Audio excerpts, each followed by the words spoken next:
ಏನ್ ಮಾವ ಇದು? ಅಜ್ಜಿ ಮೈಂಡ್ಗೆ ಭಾವನಾ ಒಳ್ಳೆಯವಳು ಅನ್ನೋ ಥರ ತುಂಬ್ತಾ ಇದ್ದೀರಲ್ಲ. ಇಲ್ಲ ಇಲ್ಲ ಇಲ್ಲ, ಅಷ್ಟ್ರವರೆಗೂ ನಾನು ಬಿಟ್ಕೊಡ್ಬೇಕಲ್ಲ. No chance.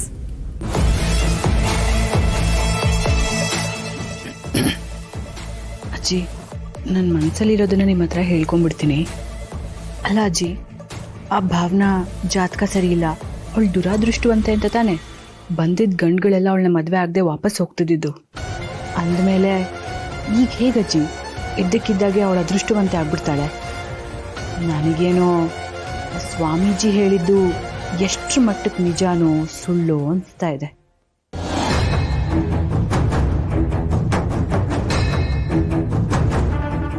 ಲೇಜವ್ರ, ಆ ಹುಡುಗಿ ಜಾತಕ ಸರಿ ಇಲ್ಲ ಅಂತ ತಾನೇ ಬಂದಿದ್ದ ಗಂಡೆಲ್ಲ ಒಪ್ಕೊಳ್ದೆ ಇನ್ನೂ ಮದ್ವೆ ಆಗದೆ ಮನೇಲೆ ಕುಂತಿದ್ದು. ಈಗ ಅವಳು ಹೆಂಗ್ಲ ಅದೃಷ್ಟ ಆಗ್ಬಿಟ್ಲು? ಕಣವ, ನಾನು ಮೊದಲು ಹಂಗೆ ಅನ್ಕೊಂಡಿದ್ದೆ. ಆದರೆ ನನಗೆ ಓಟೇ ಬೀಳದೆ ಇರೋ ಏರಿಯಾದಲ್ಲಿ ಅತಿ ಹೆಚ್ಚಿಗೆ ಓಟ್ ಬಿದ್ದು ಎಲೆಕ್ಷನ್ಗೆ ಗೆಲ್ಲೋ ಹಂಗಾಗಿದ್ದು. ಆದರೂ ಹೆಂಗವ ನಮ್ಮದೇ ಇರೋಕ್ಕಾಗ್ತದೆ? ಅದು ಅಲ್ಲದೆ ಸ್ವಾಮಿಗಳು ನೀನು ಮುಖ್ಯಮಂತ್ರಿ ಆಗೋ ಅದೃಷ್ಟ ಅದೇ ಅಂತ ಬೇರೆ ಹೇಳ್ಬಿಟ್ರಲ್ಲ. ಅದಕ್ಕೆ ನಾನು ಸುಮ್ಕೆ ಆಗ್ಬಿಟ್ಟೆ. ಇದ್ರೆ ಇರಲಿ ಬಿಡವ, ಯಾವುದೋ ಒಂದು ಮೂಲೆಯಲ್ಲಿ ಬಿದ್ದಿರ್ತಾಳೆ, ನಮಗೇನಂತೆ.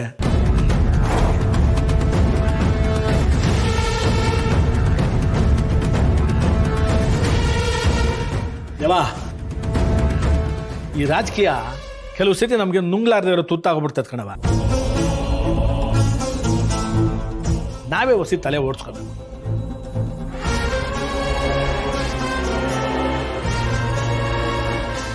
ಆಮೇಲೆ ಇನ್ನೊಂದು ವಿಷಯ ಕಣವ,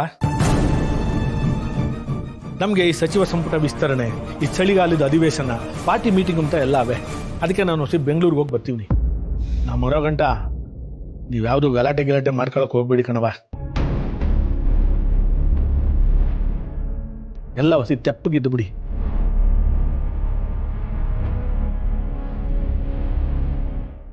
ಅಲ್ಲಿ ಗಂಟ ಅವಳನ್ನ ಎಷ್ಟು ತಟ್ಟಬೇಕೋ ಅಷ್ಟು ತಟ್ಟಿ ಒಂದು ಹದಕ್ಕೆ ತರ್ತೀನಿ ಕಂಡ್ಲಾ. ಇವಾ, ನಾನು ಹೇಳಿದ್ ಕೇಳಿಸ್ತಾ ಇದ್ದದೆ? ಆಯ್ತು ಬಿಡ್ಲಾ.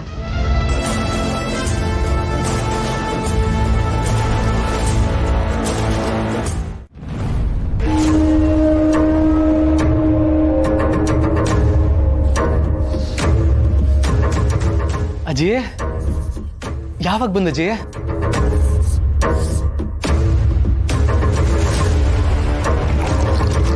ನಿನ್ನ ನೀನ್ ಏನ್ ಅನ್ಕೊಂಡಿದ್ಯಾ ಮೇ? ಈ ಮನೆ ಯಜಮಾನಿ ಅನ್ಕೊಂಡಿದ್ಯಾ ಇಲ್ಲ ದೊಡ್ಡ ರಾಜಕಾರಣಿ ಅನ್ಕೊಂಡಿದ್ಯಾ?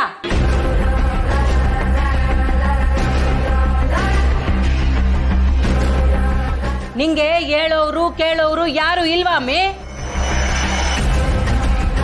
ಅಜಯ್, ಏಯ್, ನೀನ್ ಮಧ್ಯ ಮಾತಾಡ್ಬೇಡ.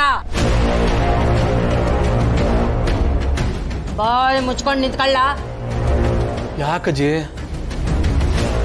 ನಾನು ಯಾವಾಗ ನೋಡಿದ್ರು ನನ್ನುಲಿ ಅಂತ ಅಷ್ಟು ಪ್ರೀತಿಯಿಂದ ಮಾತಾಡ್ತಿದ್ದೆ. ಈಗ ನೋಡಿದ್ರೆ ನೋಡ್ತಿದ್ದಂಗೆ ಬೈತೀಯಲ್ಲ ಜಯ. ಹೂ ಕಣ್ಲ,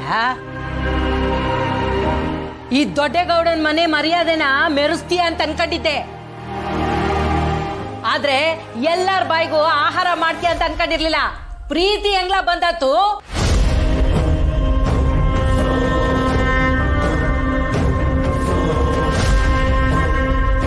ಅಜಯ್, ಏಯ್, ಅದೇನ್ ಮೋಡಿ ಮಾಡ್ಬಿಟ್ಟಿದ್ಯಮ್ಮ ನೀನು ಅವನ್ಗೆ? ಏನ್ ಮಾಡಿದ್ಯಾ ಹೇಳು?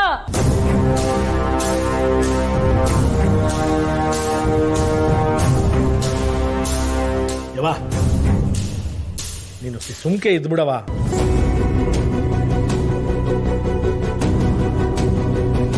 ಈಗ ತಾನೇ ನಾವು ಕಷ್ಟಪಟ್ಟು ಎಲೆಕ್ಷನಲ್ಲಿ ಗೆದ್ದಿದ್ವಿ ಕಣವ. ನಾನು ಇನ್ನೂ ಮಿನಿಸ್ಟರ್ ಆಗಬೇಕು, ಮುಖ್ಯಮಂತ್ರಿ ಆಗಬೇಕು. ನಮ್ಮ ರಾಜಕೀಯದ ಆಸೆನೆಲ್ಲ ಈಡೇರಿಸ್ಕೋಬೇಕಾದ್ರೆ ನಮ್ಮ ಮನೆತನದ ಮರ್ಯಾದೆನೆಲ್ಲ ಈಚೆಗೆ ತರಬಾರ್ದು ಕಣವ.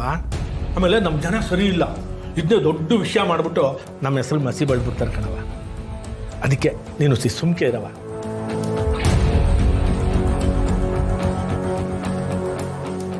ನಾನು ಬೆಂಗಳೂರಿಗೆ ಹೋಗ್ಬರ್ತೀನಿ. ಚಳಿಗಾಲದ ಅಧಿವೇಶನ ನಡೀತಾ ಇದೆ, ಅದಕ್ಕೆ ಅಲ್ಲಿ ಹೋಗಿ ಬರೋ ತನಕ ನೀನು ಸುಮ್ಕೆ ಇರವ. ಆಯ್ತು ಹೋಗ್ಬಾ, ನಾನೆಲ್ಲ ನೋಡ್ಕೋತೀನಿ. ನೋಡಮ್ಮಿ, ಈ ಮನೇಲಿ ಏನೇ ನಡೆದ್ರು ನಂದೇಯ ಕೊನೆ ತೀರ್ಮಾನ. ನಾನೇ ಈ ಮನೆ ಯಜಮಾನಿ.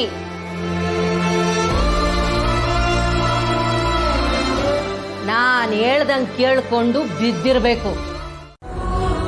ಅಂಥದ್ರಲ್ಲಿ ನಿಮಗೆ ನನ್ನ ಮೇಲೆ ಮನಸ್ಸಾಗೋವರೆಗೂ ನಾನು ಕಾಯ್ತೀನಿ. ಅಲ್ಲಿ ಗಂಟ ದಯವಿಟ್ಟು ನೀವು ಹಿಂಗಿರ್ಬೇಡಿ. ಎಲ್ಲ ನೋವುಗಳು ಮರೆತು ದಯವಿಟ್ಟು ಖುಷಿಯಾಗಿರಿ. ಖುಷಿ ನನ್ನ ಜೀವನದಲ್ಲಿ ಸಿಗದೇ ಇರೋವಂಥ ಒಂದು ವಸ್ತು ಅಂದರೆ ಅದೇ. ಎಲ್ಲ ಸರಿ ಹೋಯ್ತು ಅನ್ನೋ ಅಷ್ಟರಲ್ಲಿ ನನ್ನ ಜೀವನದಲ್ಲಿ ಯಾವುದಾದ್ರೂ ಒಂದು ಸಮಸ್ಯೆ ಬಂದು ನನ್ನನ್ನು ಕಾಡುತ್ತೆ.